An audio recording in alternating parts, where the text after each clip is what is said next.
Oi pessoal, tudo bem com vocês? Esse é mais um vídeo do canal Oficina de Espiritualidade e hoje começamos uma série chamada O que é o Espiritismo, que está baseada no próprio pensamento de Allan Kardec.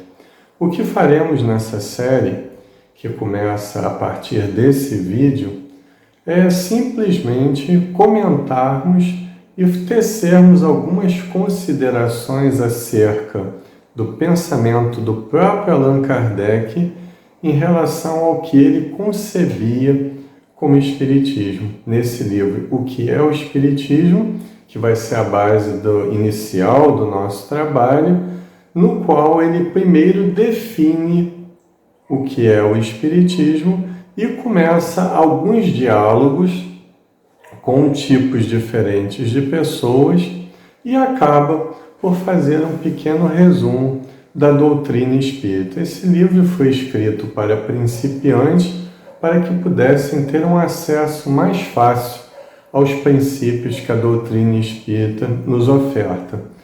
O que vamos fazer, então, nesse primeiro vídeo é estabelecermos primeiro o conceito do que é o Espiritismo na própria visão de Allan Kardec. Diz ele que o Espiritismo é uma ciência, e isso é muito importante nós frisarmos, que estuda a natureza, a origem e o destino dos espíritos, e as suas relações com o mundo material, ou mundo corporal, como Kardec chamava. Então vamos por parte, que o Espiritismo é uma ciência.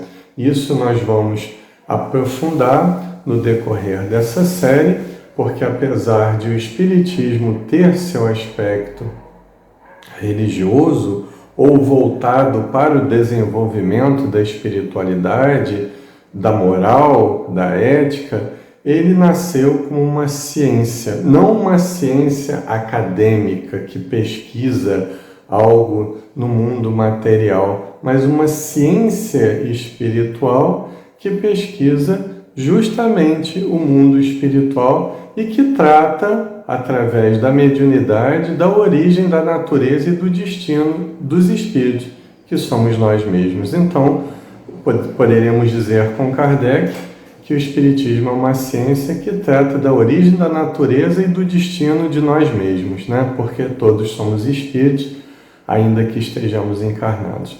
Visto essa conceituação, agora vamos entrar propriamente no tema desse nosso primeiro encontro dessa série, O que é o Espiritismo.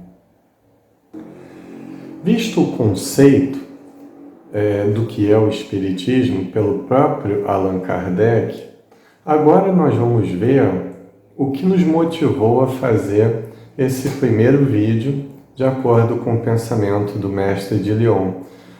Demos o nome desse vídeo, que é o primeiro da série, O que é o Espiritismo, de A quem se dirige o conhecimento espírita? A quem Allan Kardec pretendia dirigir o conhecimento espírita? Será que todas as pessoas, no momento evolutivo atual do nosso planeta, eles estão aptos realmente a entender?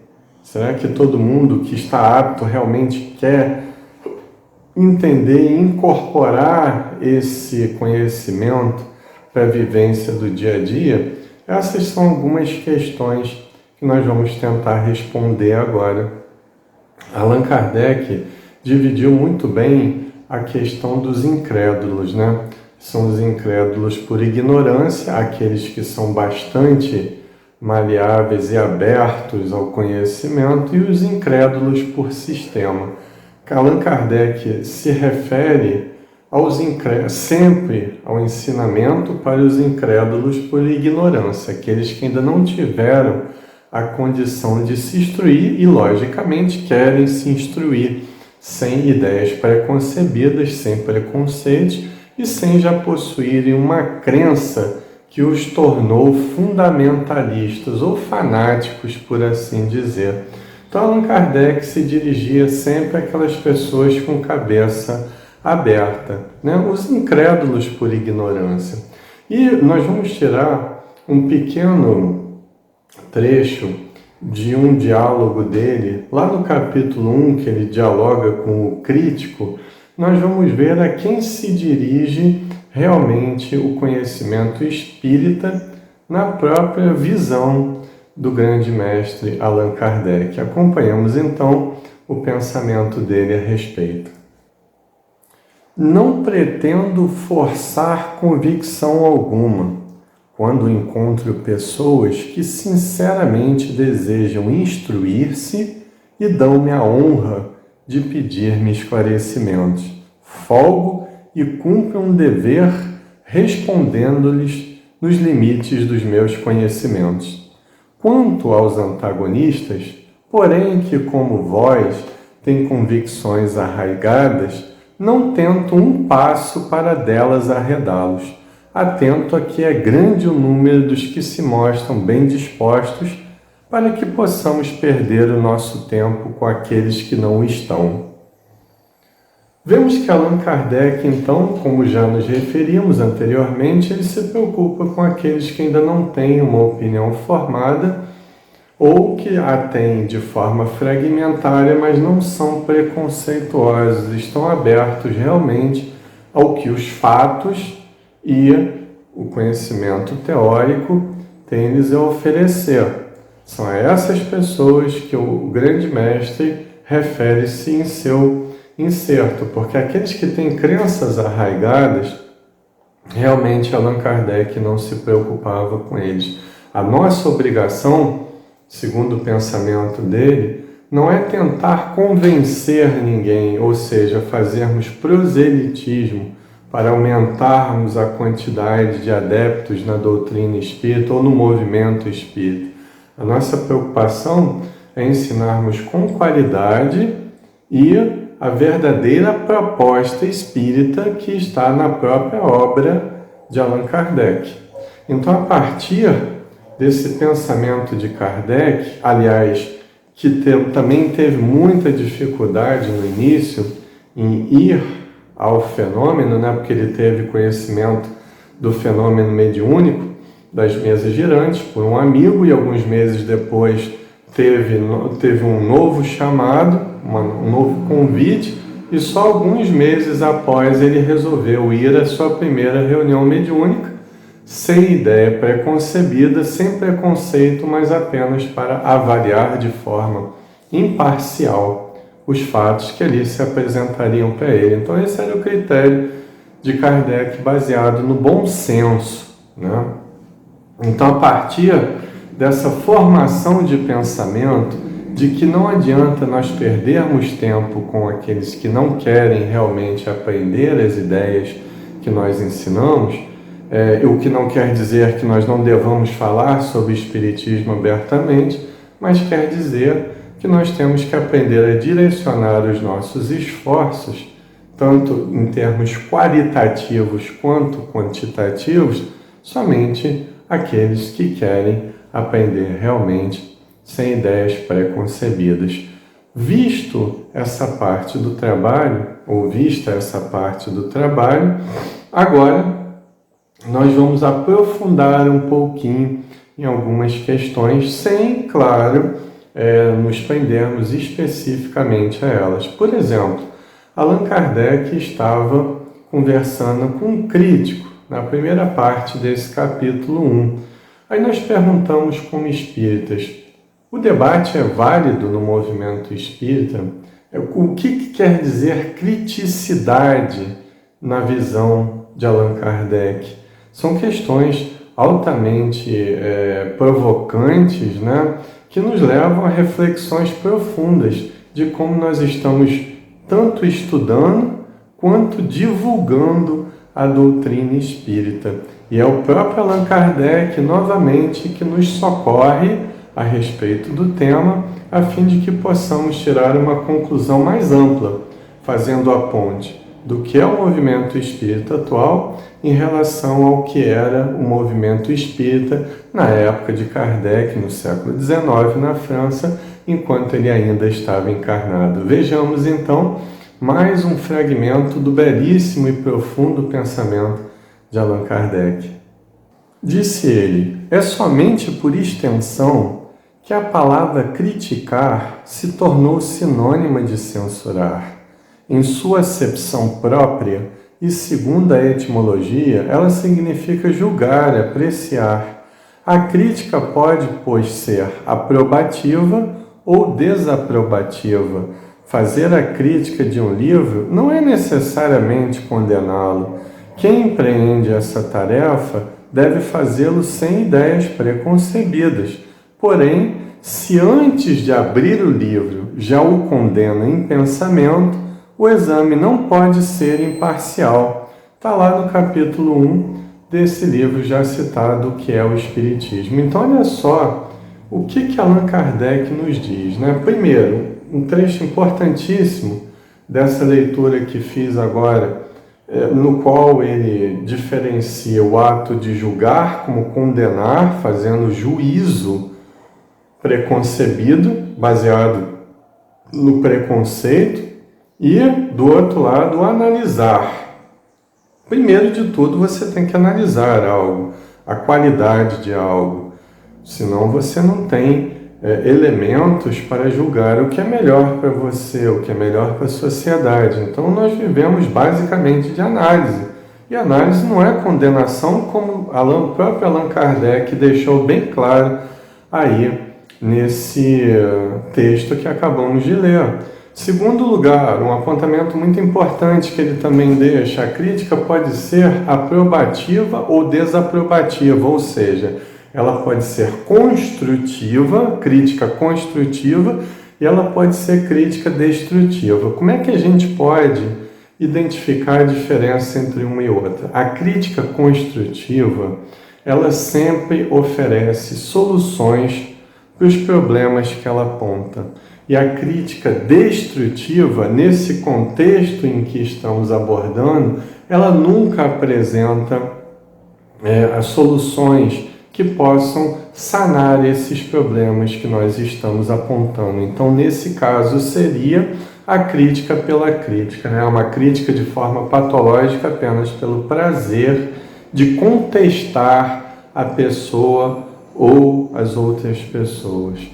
Então, Allan Kardec é de suma importância nesse item. É necessário debate, é necessário resgatarmos, portanto, o método de Allan Kardec.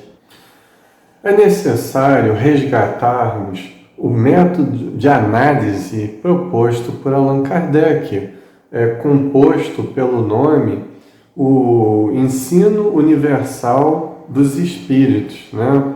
Ou Controle Universal do Ensino dos Espíritos, que diz que uma mensagem só é válida se vier através de vários médios em locais diferentes. Com a época da internet, nós temos que reavaliar essa posição, mas ela é válida com certeza na atualidade. Então, o que Allan Kardec quis dizer é que o importante não é quem escreve, não é o médium.